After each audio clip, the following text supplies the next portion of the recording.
You are sitting across from someone, they cross their legs.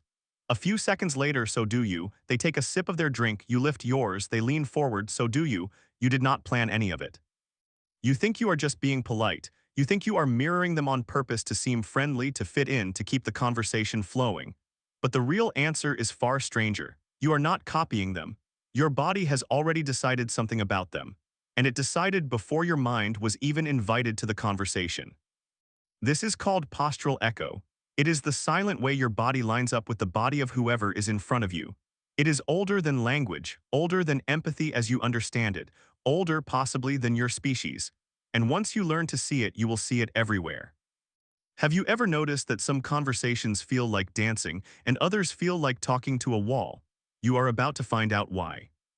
In 1999, two psychologists named Tanya Chartrand and John Bargh ran a study at New York University that has since become one of the quietly important experiments in social psychology. They sat their participants down with a stranger. The stranger was secretly an actor. In some sessions, the actor would slowly rub their face. In other sessions, the actor would gently shake their foot. The participants were not told to copy anyone. They were not even told the actor was part of the experiment. But the participants copied them, almost every single one. When the actor rubbed their face, the participants began rubbing their faces. When the actor shook a foot, the participants' foot began moving too. None of them realized they were doing it. None of them, when asked afterward, remembered the gesture at all. Chartrand and Bargh named what they had found the chameleon effect, the tendency of the human body to silently match the body of whoever is nearby. But the more interesting half of the study came next. They reversed it. This time the actor mirrored the participant, and the participants, every one of them, walked away saying they had liked the actor more. They thought the actor was warmer, smarter, more trustworthy, more like them. They did not know why. Stop and think about that for a moment. There is a tiny machine inside you that decides who you like, partly based on whether their body moves the way yours does. You do not consult this machine. You are not allowed to, it runs without you. Why would your body do this? Why would evolution build a creature that quietly tracks the gestures of the person across the table? To answer that, you have to go back further, much further. In the early 1990s, in a laboratory in Parma, Italy, a neuroscientist named Giacomo Rizzolatti was studying macaque monkeys. His team had electrodes in the part of the monkey's brain that controlled hand movement. One afternoon, a researcher reached for a peanut in front of one of the monkeys. The monkey did not move, it just watched. But the electrode lit up, the exact pattern that would have fired if the monkey itself had reached for the peanut. Watching the action had triggered the brain as if doing it. Rizzolatti had found what he would later call mirror neurons, cells that do not distinguish in their firing between performing an action and seeing one performed. In the years that followed, similar systems were identified in the human brain. When you watch someone lift a cup, the part of your brain that lifts cups quietly rehearses the motion. When you watch someone wince in pain, the parts of your brain that handle pain begin to flicker. You are not just observing other people, you are running them. Quietly inside yourself. And this is where it gets strange. In Sweden, around the same time, a researcher named Ulf Dimberg was doing an experiment that should not work. He was flashing photographs of human faces in front of participants for 16 milliseconds. That is too short to consciously see. The participants saw nothing. They reported nothing. To them, the screen was blank. But Dimberg had tiny electrodes attached to the muscles in their faces, and the muscles told a different story. When a happy face was flashed, the participants' smile muscles twitched. When an angry face was flashed, the muscles between their eyebrows tightened. The same muscles the angry face had been using. Their bodies had answered a face they were never told they saw. Now consider what that means. Before your conscious mind even registers that there is another human in front of you, your face is already shaping itself like theirs. Your shoulders are tilting like theirs. Your breathing is finding their rhythm. The version of you that meets people is not the version you think is in charge. Why does it work this way? The simplest theory, and the one that makes the most sense across species, is that mirroring is how mammals first learned to understand each other before there was language. If you want to know what another creature is feeling, the cheapest way is to simulate it inside your own body. Make their posture, make their face. Whatever your body feels then, that is probably what they feel. The feeling on the inside is your only real translator of the body on the outside. The primatologist Frans de Waal has spent decades documenting this in other animals. Yawning is contagious in chimpanzees just as it is in you. So is the soft, rhythmic sound they make when they laugh. So is rocking, fear posture, and the play face. Duvall argues that empathy, as humans know it, did not begin as a moral feeling.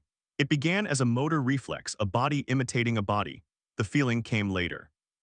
You inherited that reflex, it is still running. And it explains things about your life you may have never connected. It explains why a job interview where the interviewer leans in when you lean in feels strangely easy, and one where they sit still while you fidget feels impossible. It explains why couples who have lived together for 40 years slowly begin to look alike. They have been making each other's faces every day for decades. It explains why a good conversation feels like dancing and a bad one feels like talking to a wall. The wall is not mirroring you. The wall has no body. It also explains why video calls are so exhausting. The lag is small, sometimes only 100 milliseconds, but it is enough to break the mirror. Your body is trying to sync with someone whose movements arrive too late. You leave the call tired and you do not know why. The mirror was broken the whole time. But here is where the science turns and where it stops being a comfort. Your body does not mirror everyone's. When researchers ran follow-ups on the chameleon effect, they discovered something colder. The mirroring drops off sharply with people you do not trust, people who feel threatening to you, people whose group you do not feel a part of. The same body that copied a stranger in a lab without asking suddenly goes still. It is not deciding to be cold, it is deciding to be safe. Have you ever noticed that you can tell within a few seconds that a conversation is not going to go well and you cannot say why? That is your mirror system refusing to engage. Something about their posture, their face, their micro-movements did not match the patterns your body uses to decide a person is worth simulating. So it stopped simulating. The warmth went out of the room and you could feel it leave. This is the strange edge of the gift. The same mechanism that lets you fall in love across a cafe table can also lock you out of someone in 3 seconds flat. And both decisions are made by a part of you that does not have to ask permission. So what do you do with this? You probably should not try to fake it. People who consciously try to mirror others tend to do it badly. They mirror the wrong gesture or they mirror it too quickly and the system on the other side detects the mismatch. The mirror, it turns out, is built to spot fakes. It evolved exactly for that. The salesman who copies your posture too cleanly feels wrong to you and you cannot explain why, but your body can. But you can do something else. You can pay attention. The next time you are with someone you love, watch your own hands. Watch your own shoulders. Notice that you are already doing it. Your knee is bent the way theirs is bent. Your head is tilted the same way. You did not decide this. Your body did because somewhere along the way it decided this person was worth being. And the next time you feel uneasy around someone and you cannot say why, listen. That stillness in your chest is information. Your body is telling you something it has known for 2 million years, before words, before judgment, before any of the reasons your mind will later invent. The mind takes credit for who you like and who you do not. It builds long stories about character and chemistry and shared values. But underneath those stories is something much older and much quieter that has already made the call. You are sitting across from someone, they cross their legs. A few seconds later, so do you, you think nothing happened, but something just did. Your body has agreed or refused, and it did it before you ever opened your mouth.